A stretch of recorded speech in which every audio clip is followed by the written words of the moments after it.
Thank you for the privilege it is to be here at this rally this morning and to talk about a city free from porn. I want you to know that this is something that's having an impact around Australia. The movement that you're starting here is something that we are watching around Australia.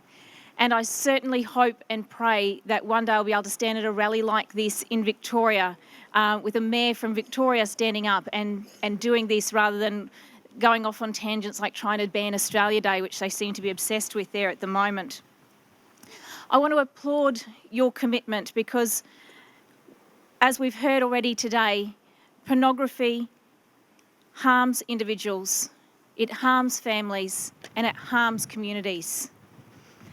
And we'll be better off, we'll be healthier, we'll be able to thrive if we do truly have a city free from porn. Now, I could stand here today and talk to you a lot about research because that's my background, I'm an academic. Or I could stand here and talk to you about my work in Parliament against exploitation and sex trafficking, which is closely linked to the pornography industry. But that's not what I'm here for today. Today I'm here to tell you my story, a story that's all too common and can happen to anyone. I want to say that I was always against pornography. Always. I always recognised the harms. I'd had a previous relationship breakdown because of pornography. So when I was married about 12 years ago, it was a no porn rule in my house. Right from the beginning, I said, pornography is not tolerated by me. And my husband agreed. He said, yeah, absolutely, I would never watch pornography. It's appalling. And we both agreed that that was not part of our home. So for the first 5 years of our marriage were not idyllic, but they were good years. They were very good years. But in the second 5 years of our marriage, my husband's behaviour started to change. It was subtle, but when I look back with the value of hindsight, it was quite dramatic. And I had no idea why his behaviour was changing. And I thought perhaps it was a health issue, perhaps it was a mental illness that he was developing, and I tried to get him help for that. After 10 years, I had an intuition, and that's all I can describe it as. There was an intuition, I had a gut feeling that something was wrong, and something triggered in my brain thinking, oh no, he's watching pornography. So I went and had a look at his laptop. I asked my son, who's 18, was 18 at the time, for help because I'm not very good at IT and getting into laptops, and he was able to get through the firewalls, etc., to help me see what my husband was looking at. And what I found was absolutely devastating. I found files and files full of child pornography. A lot of people have asked me how I felt in that moment, and all I can say is I felt sick, I felt cold, and I went into absolute hysterics. I honestly did not know how to handle those kinds of images. Images, unfortunately, that will be etched in my memory forever. This is the impact of pornography. My life was turned upside down in an instant. My son's life, because unfortunately he saw some of those images as well, his life was turned upside down in an instant. I felt my marriage end right then, right there. My family dissolved right then, right there. I walked out of the home and I've never looked back.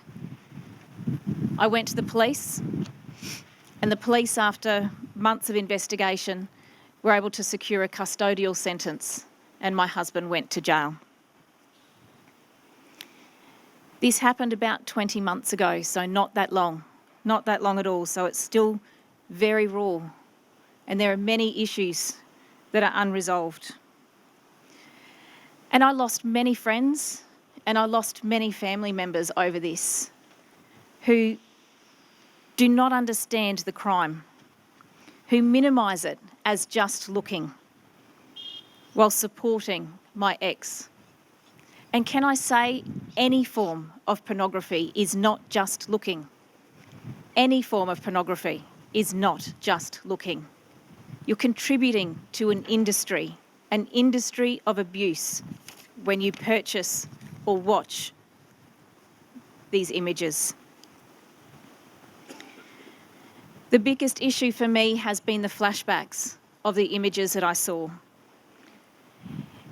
Images which should stay with me forever. The faces of little girls that are etched in my memory, that I pray that the police were able to identify, and that's not something that will ever be able to find out. I hope that they were able to rescue some of these little girls, some of these poor and helpless and vulnerable victims of a very sick industry. I find myself unconsciously searching the faces of little girls that I see in the street, distressed when a face triggers a memory of a photo or a video that I only glimpsed for an instant, because I certainly did not dwell on these images. But there are many in our community who do. These are little girls who lost their innocence, their childhood, and their control over their destiny. These are little girls who would not be abused if people like my ex-husband did not provide a market for this abuse. And this is what motivates me above all, to move on, to move forward, and to speak out no matter how uncomfortable that makes me feel, or unfortunately how uncomfortable that might make people listening to me feel, because together we must make a better way for all Australians. As I said before, I had no idea after 10 years of marriage that pornography was the root cause of the problems we had been experiencing. And for me, there's no coming back from that. For me now, it's time to stand up, to be determined to call out this industry for what it is, an industry that exploits women and exploits girls and exploits boys. Martin Luther King Jr. said this: "Our lives begin to end the day we are silent about the things that matter." Our lives begin to end the day we are silent about the things that matter. And that's why we're all here today, isn't it? To be not silent about the things that matter. To stand up and recognise that we all have a role to play. Some of these roles might be, if you know that a crime is being perpetrated in a home, to speak up and to speak out. If you know that your son or your mate or your boyfriend or your girlfriend views porn, stand up against that. Talk to them about that. It's an uncomfortable conversation, but it needs to be had. That is not acceptable in our homes, and that is not acceptable in our relationships, because it destroys lives. We have a role to play in educating our children and our grandchildren. The Mayor here is a great example of standing up and not being silent about the things that matter. And I think he needs to be applauded for that. Letitia Shelton and the City Women need to be applauded for the work that they're doing. A city free from porn is an aspiration, and it's something I think that we need to be speaking so much more about. Pornography is not a victimless crime, whether we're talking about child pornography or what some people might call normal pornography. I don't think any of it's normal. It's a market for abuse. And if we stopped the industry, if we stopped people looking, the industry would die. So it is time to unite. It is not okay to be silent about these things. I've heard many stories since my own story came out of women standing up and saying, well, now I've gone to the police and I've told them what I know has been happening in my home. And that's been very brave of them. But I've also heard many terrible stories of survivors of these industries, survivors of child pornography and survivors of pornography. People who were actors, not that children were actors, children were being abused. They had no choice at all. And I don't believe that women have a choice in this industry either, not an informed choice.